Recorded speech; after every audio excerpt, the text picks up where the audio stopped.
Hey everyone. I'm going to start out 2017 by diving into a topic I've been putting off for far too long. In part because the transgender community is so psychotic, it hardly seems worth the effort to try talking sense to them. But we have to. One of the big social issues near the end of 2016 was the inclusion of gender identity and gender expression into protected categories of the Canadian Charter of Human Rights. University of Toronto professor Jordan Peterson publicly refused to accept this addition, called Bill C-16, mostly on the grounds that forcing people's speech to include imaginary pronouns supports a toxic ideology and is authoritarian. It's also dangerous because trans identities are fantasy. Transgender is not a healthy identity, their assertions are not supported by science, and we should not normalize a pathological condition. I'm going to give links below to a recent report published in the fall of 2016, which concludes, in Part 3 on gender identity, the hypothesis that gender identity is an innate, fixed property of human beings that is independent of biological sex, in other words, that a person might be a man trapped in a woman's body or a woman trapped in a man's body, is not supported by scientific evidence. According to a recent estimate, about 0.6% of U.S. adults identify as a gender that does not correspond to their biological sex. Studies comparing the brain structures of transgender and non-transgender individuals have demonstrated weak correlations between brain structure and cross-gender identification. These correlations do not provide any evidence for a neurobiological basis for cross-gender identification. Compared to the general population, adults who have undergone sex reassignment surgery continue to have a higher risk of experiencing poor mental health outcomes. One study found that compared to controls, sex reassigned individuals were about 5 times more likely to attempt suicide and about 19 times more likely to die by suicide. Children are a special case when addressing transgender issues. Only a minority of children who experience cross-gender identification will continue to do so into adolescence or adulthood. There is little scientific evidence for the therapeutic value of interventions that delay puberty or modify the secondary sex characteristics of adolescence, although some children may have improved psychological well-being if they're encouraged and supported in their cross-gender identification. There is no evidence that all children who express gender atypical thoughts or behavior should be encouraged to become transgender. Transgender spectrum people suffer from a mental illness, and instead of treating it as such, we've chosen instead to indulge their delusions. We need to be concerned with medical ethics and responsibility, but instead, we're turning the attempt to help these people into a hate crime. Well, what's more hateful? Trying to help the mentally ill adapt or creating more mental illness? Of course, the assertion that gender dysphoria is not a mental illness comes from the mentally ill themselves, and they think they've got all the answers. Non-binary people fall under the umbrella term trans, which refers to anyone whose gender doesn't match what they were assigned at birth. Often, the main thing I hear people cite to deny our existence is science. Yep, science. She's a bitch. As someone who genuinely loves science, it sucks to see people trying to use it to erase the existence of others, especially when there is plenty of science to suggest the opposite. At no point in the rest of his videos does this gentleman actually give any scientific research. He just says it exists. So next we have 2 non-binary snowflakes who claim that they're going to rebut myths. To send me some stereotypes and misconceptions about trans people, and we are going to debunk them right here, right now. Some people think transgender people are mentally disturbed or have some sort of mental illness. My dad says this. I get this. So, being transgender is a mental condition, and it's not a mental illness or a condition. Gender is mental, but it's not like something bad. My mom doesn't think it's a mental illness. She just thinks that a therapy would help me realize who I really am. Their parents are right. The only rebuttal they have is they laugh and say, no, and this is what they say therapy should look like. But when you think that therapy is like, if you go to the right therapist, they'll be like, heck yeah, let me get you some hormones. Yeah, I'll get you some tea here, buddy. Here you go. And unfortunately, that's what's going on. kids who say they're dysphoric are put on hormones almost right away. She says, "Let me get you some tea," as if it's, just like taking vitamins. They think their delusions are real because of the therapists who are enabling them. Psychiatrists prescribing hormones to these children and promoting trans culture as a positive phenomenon need to have their licenses revoked. One of these irresponsible people is Dr. Margaret Nichols.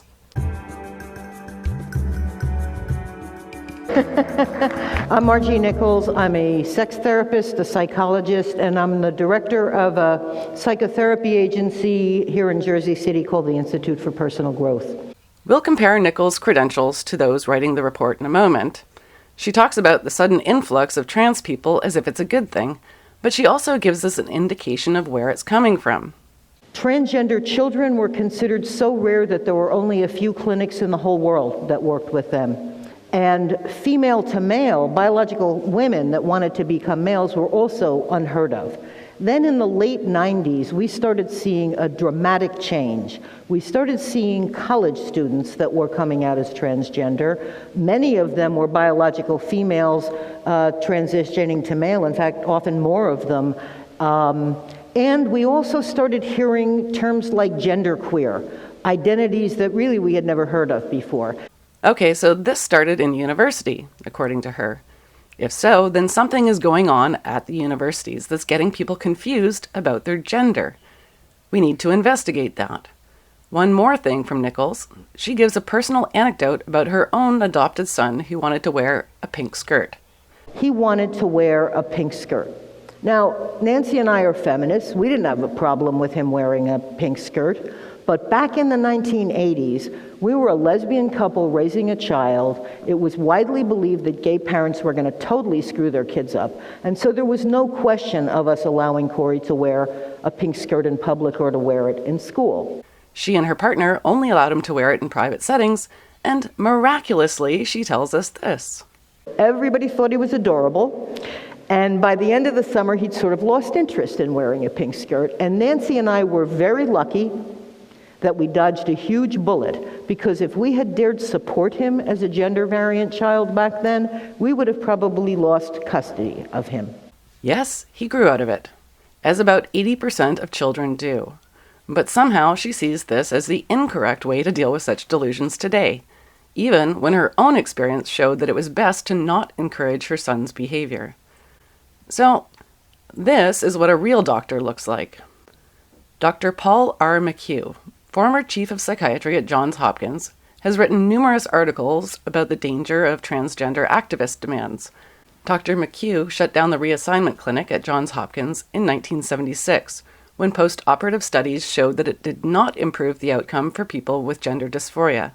At about 10 years post-op, people who go through with the surgery have 20 times the suicide rates of those who do not. Despite his stellar credentials and having been a pioneer in gender reassignment surgery in the 1960s, trans activists have labeled Dr. McHugh a transphobic bigot. McHugh, if you remember, actually ran a major clinic for gender dysphoric people, and he describes transgender as a disorder of assumption, rather like anorexia. The transgendered suffer a disorder of assumption, like those in other disorders familiar to psychiatrists. With the transgendered, the disordered assumption is that the individual differs from what seems given in nature, namely one's maleness or femaleness. Other kinds of disordered assumptions are held by those who suffer from anorexia and bulimia nervosa, where the assumption that departs from physical reality is the belief by the dangerously thin that they're overweight.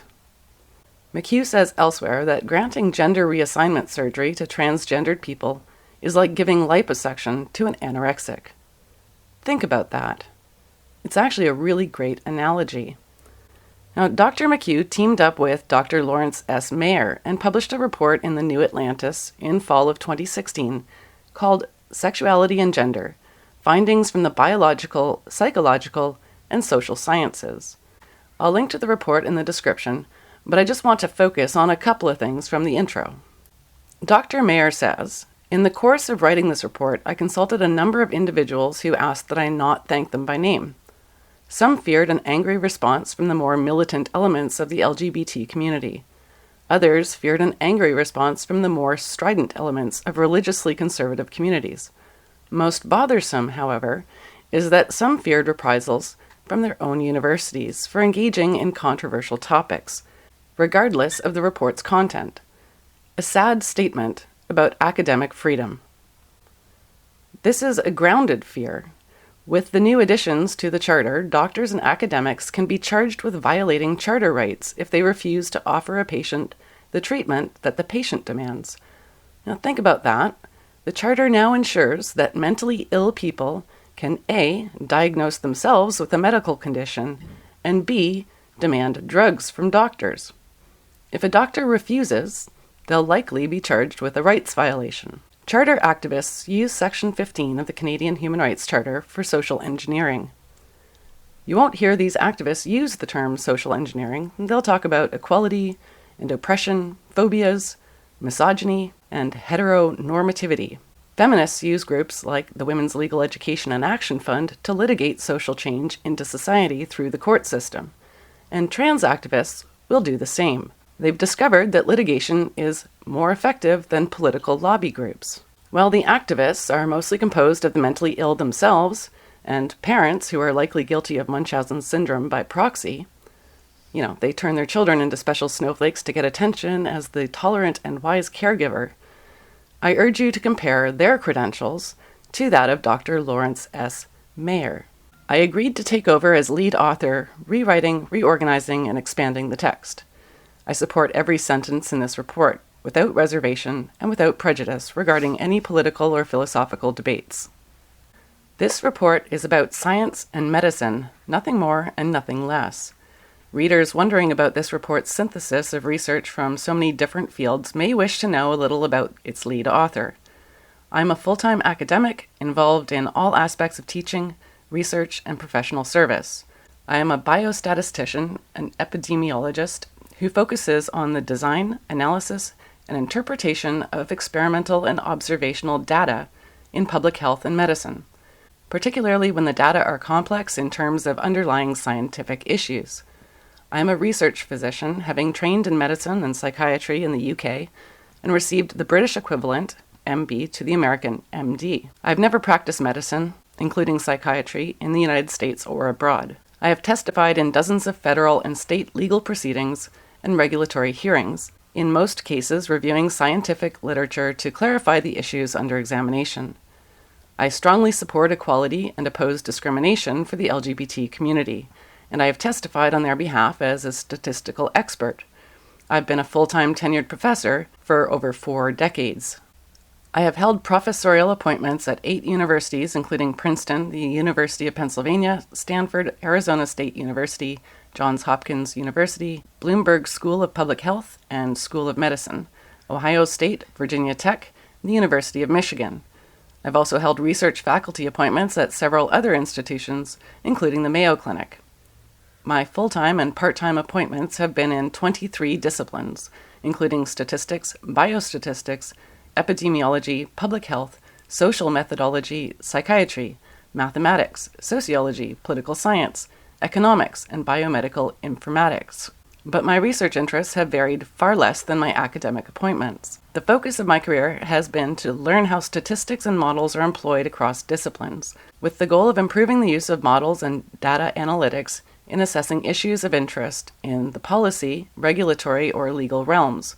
I have been published in many top-tier peer-reviewed journals, including the Annals of Statistics, Biometrics, and American Journal of Political Science, and have reviewed hundreds of manuscripts submitted for publication to many of the major medical, statistical, and epidemiological journals, including the New England Journal of Medicine, Journal of the American Statistical Association, and American Journal of Public Health. I am currently a scholar in residence in the Department of Psychiatry at Johns Hopkins School of Medicine and a professor of statistics and biostatistics at Arizona State University.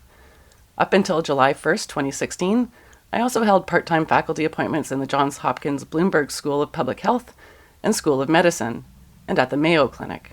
Often, the main thing I hear people cite to deny our existence is science. So, if your child is experiencing gender dysphoria, who are you going to call? Who do you trust more? It is not compassionate to encourage the delusions of a mentally ill person.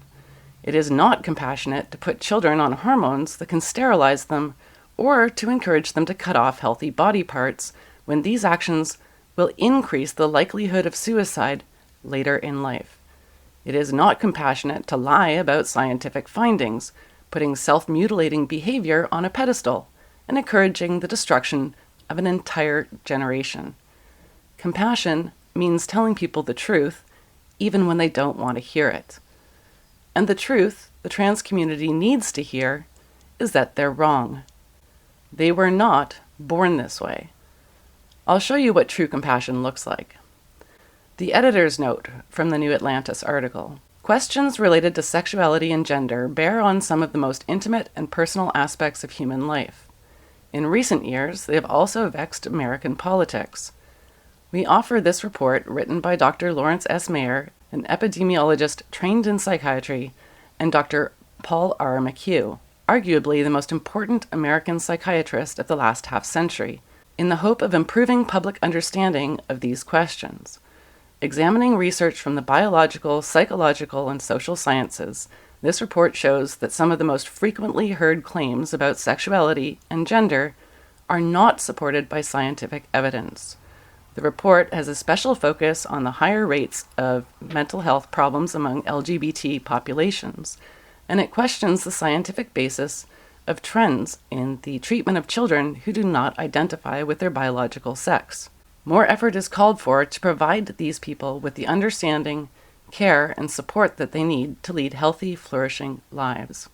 In essence, the Canadian government needs to repeal Bill C-16 because children's lives are being destroyed, and 40% of them are probably going to die if we let this insanity continue. We need to stop before our future looks like this. I identify as Nutois transgender, or transgender Nutois.